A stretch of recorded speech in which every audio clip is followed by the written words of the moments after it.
వేసవి వేడిపై దాడి చల్లటి రిఫ్రెషింగ్ స్టాక్ తో హై.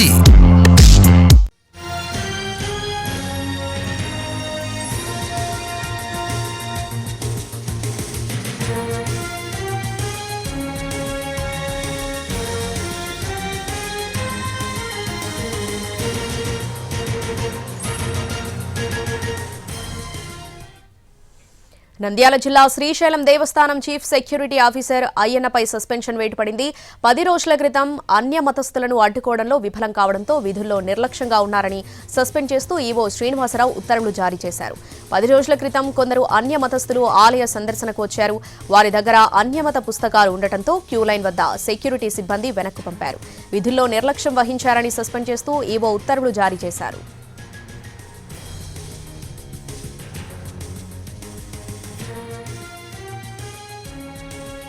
నంద్యాల జిల్లా శ్రీశైలం దేవస్థానం చీఫ్ సెక్యూరిటీ ఆఫీసర్ అయ్యన్నపై సస్పెన్షన్ వేటు పడింది. పూర్తి అప్డేట్స్ మా ప్రతినిధి చంద్రశేఖర్ అందిస్తారు. చంద్రశేఖర్.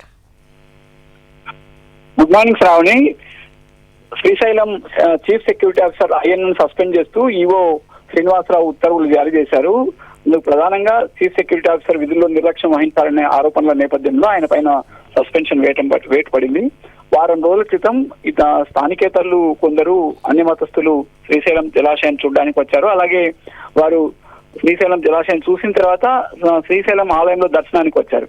అయితే ఆ క్యూ లైన్ లో సెక్యూరిటీ సిబ్బంది గుర్తించారు. వారు అన్యమతస్థులు కావడం, వారితో అన్యమతానికి చెందిన పుస్తకాలు కూడా ఉండడంతో వారిని వెనక్కి పంపారు. కొందరిని మాత్రం దర్శనానికి అంటే వారు అనుమతితోనే పంపినట్టు తెలుస్తోంది.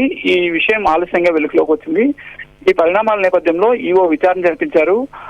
భద్రతాపరమైన లోపాలున్నాయి, అందుకే చీఫ్ సెక్యూరిటీ ఆఫీసర్ అయ్యన్నను సస్పెండ్ చేస్తున్నామని ఉత్తర్వులు జారీ చేశారు. వాస్తవంగా కూడా శ్రీశైలం వెళ్లే ముందు సెక్యూరిటీ చెకింగ్ పోస్ట్ ఉంది. అక్కడ తనిఖీ చేసిన తర్వాతనే శ్రీశైలం ఆలయం ప్రాంగణంలోకి అంటే శ్రీశైలం క్షేత్రంలోకి పంపాల్సి ఉంటుంది. అక్కడ సెక్యూరిటీ సిబ్బంది కూడా ఉంటుంది. అయితే సరైన తనిఖీ లేని కారణంగానే అన్యమతస్థులు కానీ ఇతర మద్యం అట్లాగే మాంసం వంటి వస్తువులు ఆలయానికి వెళ్తున్నాయి. దీని కారణంగానే అక్కడ అపవిత్రత చోటు చేసుకుందన్న ఆరోపణలు కొంతకాలంగా ఉన్నాయి. ఈ నేపథ్యంలో అన్యమతస్థులు శ్రీశైలం క్షేత్రంలోకి ప్రవేశించాలన్న ఉద్దేశంతో చీఫ్ సెక్యూరిటీ ఆఫీసర్ అయ్యన్న పైన సస్పెన్షన్ వేటు వేశారు. Right Chandrashekar, thanks for the updates.